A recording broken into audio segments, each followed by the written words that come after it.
Sobat daerah sekalian, ini ada dari Chris Komari ya. Kritik dia terhadap Polda Metro Jaya. Chairman FDI ya, Forum Diaspora Indonesia, aktivis for Democracy, aktivis for Humanity ya, dia menulis tanggal hari ini edisi Eid Mubarak katanya. Kritik konstitusional terhadap dugaan pelanggaran prosedur, penyalahgunaan kewenangan dan krisis netralitas penegakan hukum. Kita bacakan ya. Kasus dugaan ijazah palsu yang melibatkan mantan Presiden Joko Widodo telah berkembang menjadi salah satu polemik hukum dan politik terbesar dalam sejarah demokrasi modern Indonesia. Namun semakin lama polemik ini berjalan, perhatian publik tidak lagi hanya tertuju pada dugaan keaslian ijazah semata, melainkan pada cara Polda Metro Jaya dan Barreskrim Polri menangani perkara tersebut. Alih-alih menyelesaikan polemik secara cepat, terbuka, objektif, dan transparan, proses hukum justru dinilai semakin bertele-tele, tidak konsisten, dan menimbulkan kecurigaan publik terhadap independensi para aparat penegak hukum. Akibatnya muncul pertanyaan serius, apakah aparat penegak hukum masih bekerja untuk menegakkan hukum secara netral, atau justru sedang berupaya membangun perlindungan institusional terhadap elit kekuasaan. Pertanyaan inilah yang kini menjadi sumber utama krisis kepercayaan publik terhadap Polri. Kemudian Polda Metro Jaya dinilai terlalu jauh masuk ke wilayah pembentukan opini. Dalam sistem negara hukum modern, tugas kepolisian adalah melakukan penyelidikan, mengumpulkan alat bukti, memastikan proses hukum berjalan fair, serta menjaga netralitas institusi negara. Namun dalam kasus ini, sebagian publik menilai Polda Metro Jaya justru terlihat terlalu jauh masuk ke wilayah pembentukan opini publik. Hal tersebut terlihat dari upaya yang dianggap berlebihan dalam mengumpulkan ratusan dokumen, membangun legitimasi administratif, dan menggiring kesimpulan bahwa dokumen tertentu pasti asli. Padahal proses pembuktian independen dan final di pengadilan belum benar-benar selesai secara terbuka. Kondisi ini memunculkan pertanyaan mendasar, mengapa aparat penegak hukum terlihat lebih sibuk membela keaslian dokumen dibanding memastikan seluruh proses pembuktian dilakukan secara independen dan transparan. Dalam negara demokrasi, aparat penegak hukum seharusnya menjaga jarak dari segala bentuk pembentukan persepsi politik. 3. Kritik publik terhadap dugaan pelanggaran due process of law. Persoalan terbesar dalam kasus ini bukan sekadar benar atau tidaknya suatu dokumen, melainkan munculnya dugaan pelanggaran terhadap due process of law. Prinsip due process mengharuskan bahwa seluruh pihak memperoleh kesempatan pembuktian yang setara. Proses dilakukan terbuka, alat bukti diuji secara independen, dan aparat negara bertindak netral. Namun yang berkembang di ruang publik justru persepsi sebaliknya. Sebagian masyarakat menilai bahwa proses hukum berjalan tidak transparan, pembuktian dianggap tidak terbuka, dan aparat penegak hukum terkesan terlalu cepat membangun kesimpulan sebelum seluruh mekanisme pengujian independen selesai dilakukan. Apabila persepsi ini terus dibiarkan, maka yang rusak bukan hanya kredibilitas satu perkara, tetapi legitimasi penegakan hukum secara nasional. Bukannya sudah lama rusaknya. 4. Pertanyaan hukum tentang kewenangan Polri menentukan keaslian ijazah. Secara prinsip, hukum administrasi dan hukum acara pidana, kepolisian memang memiliki kewenangan melakukan penyelidikan dan penyidikan. Namun pembentukan final mengenai keaslian arsip akademik, validitas dokumen pendidikan, maupun autentikasi administratif bukan semata-mata berada dalam kewenangan kepolisian. Penilaian tersebut seharusnya melibatkan institusi pendidikan, ahli forensik independen, arsip nasional, dan pembuktian di pengadilan.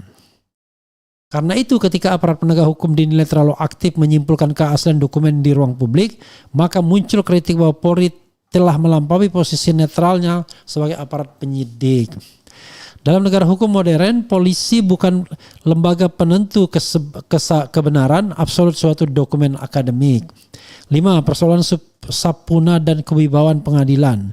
Salah satu isu paling sensitif dalam polemik ini adalah munculnya tuduhan publik mengenai tidak maksimalnya penghormatan terhadap proses pembuktian di pengadilan. termasuk terkait subpoena atau permintaan menghadirkan dokumen tertentu.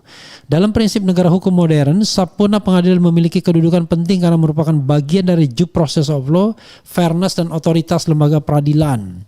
Apabila terdapat persepsi publik bahwa panggilan pengadilan tidak dijalankan secara maksimal, dokumen asli tidak dihadirkan secara terbuka, atau aparat negara tidak mendukung keterbukaan pembuktian, aparat negara tidak mendorong keterbukaan pembuktian, maka hal tersebut dapat menimbulkan kesan bahwa kewibawaan pengadilan sedang dilemahkan. Dalam demokrasi modern, aparat penegak hukum semestinya menjadi pelindung supremasi pengadilan, bukan justru memunculkan persepsi pengabaian terhadap mekanisme pembuktian terbuka. 6. Dugaan pelanggaran SOP dan krisis profesionalitas. Polemik yang berkepanjangan juga memunculkan kritik bahwa terdapat dugaan ketidaksesuaian prosedural dalam penanganan perkara. Beberapa kritik publik yang berkembang antara lain lambannya proses, ketidakjelasan standar pembuktian, inkonsistensi komunikasi politik, serta dugaan perlakuan berbeda terhadap pihak-pihak tertentu, ya, inequality before the law, ya. Walaupun seluruh tuduhan tersebut tetap harus dibuktikan secara objektif, namun persepsi publik yang terus membesar menunjukkan adanya krisis profesionalitas yang serius. Dalam sistem hukum modern, persepsi ketidaknetralan aparat sama berbahayanya dengan pelanggaran prosedur itu sendiri. Karena hukum tidak hanya harus ditegakkan, tapi juga harus terlihat ditegakkan secara adil. 7. Restoratif justice dan persoalan equality before the law.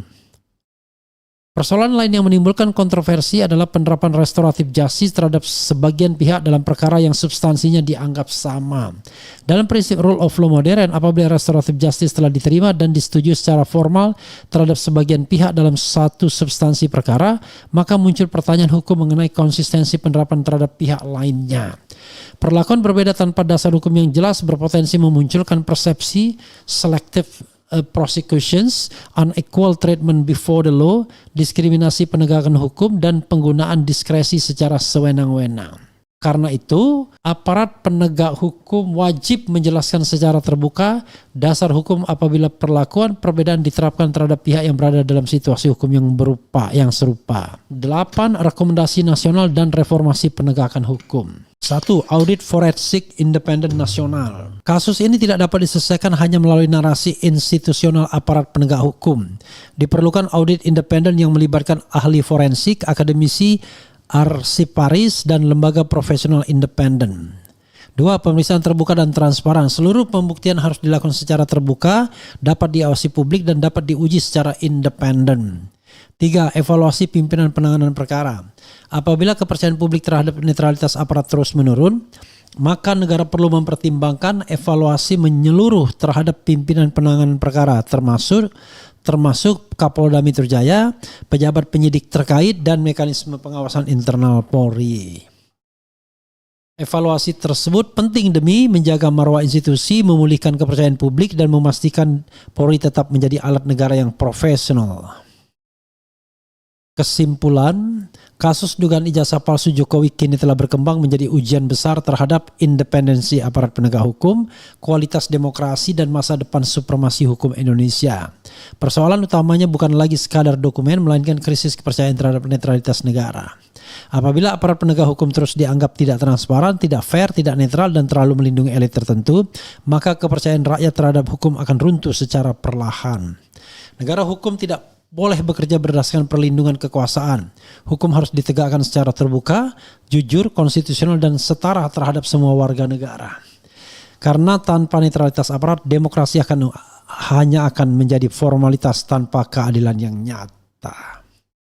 Ya, saudara sekalian, ya, itu yang disampaikan oleh Chris Komari, ya, seorang intelektual yang berada di luar negeri, Amerika Serikat, dan sudah lama di sana, ya.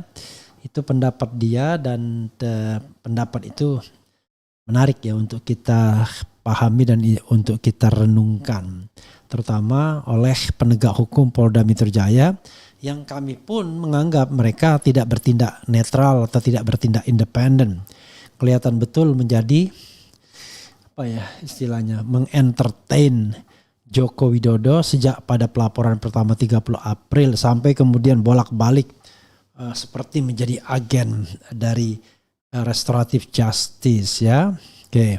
Bapak Roy dan Dr. Tifa pejuang untuk mencari kebenaran dan keadilan, tetapi ujungnya kriminalisasi. Semoga di era ini presiden harus turun, tidak akan ada kriminalisasi. Terima kasih. Ya, saudara sekalian, itu saja ya yang ingin saya sampaikan, dan sekali lagi ini pelajaran bagi penegak hukum terutama Polda Metro Jaya agar bertindak independen dalam kasus ini, bukan bertindak berat sebelah, agar bertindak profesional ya, bukan bertindak amatiran.